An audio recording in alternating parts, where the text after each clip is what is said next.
అనుదిన నిత్యజీవపు మాటలు. దేవుని నామానికి మహిమ కలుగునుగాక. దేవుని వాక్యాన్ని చదువుకుందాము. భర్తలారా, మీ భార్యలను ప్రేమించుడి, వారిని నిష్ఠూరపెట్టకుడి. కొలస్సీలకు రాసిన పత్రిక 3వ అధ్యాయము 19వ వచనం.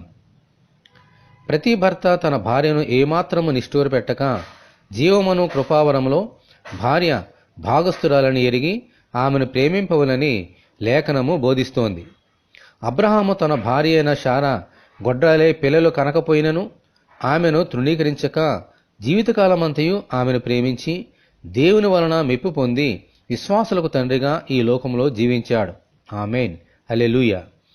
అందుచేత దేవుడు అబ్రహామును ప్రేమించి అతని గర్భము నుండి శారా ద్వారా ఇస్సాకు అనే వాగ్దాన పుత్రుని పొందుటకు కృప చూపించారు. ఆమేన్, హల్లెలూయా. ఆత్మ సంబంధమైన పెండి కుమారుడును ప్రభువునైన యేసుక్రీస్తు సంఘము అనే తన భార్యను ప్రేమించి పరిమళ వాసనగా ఉండుటకు తనను తానే శిలువ మీద బలిగా అర్పించుకున్నారు. దేవునికి మహిమ కలుగునుగాక. ఆమేన్.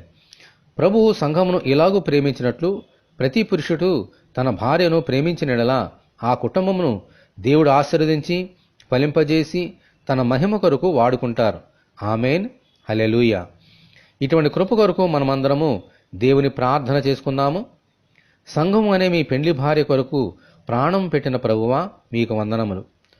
మీరు సంఘమును ప్రేమించినట్లు ప్రతి పురుషుడు తన సొంత భార్యను ప్రేమించి మీ అడుగుజాడలలో నడిచినట్లు అనుగ్రహించమని, ఈ వాక్యం వింటున్న నీ బిడ్డలందరినీ అలాగున దీవించమని ప్రభువు అయిన యేసుక్రీస్తు ద్వారా ప్రార్థన చేయుచున్నాము తండ్రి. ఆమేన్. తండ్రి అయిన దేవుని నుండి ప్రభువు అయిన యేసుక్రీస్తు నుండి సమాధానమును విశ్వాసముతో కూడిన ప్రేమయును మనకందరికీ కలుగునుగాక. ఆమేన్.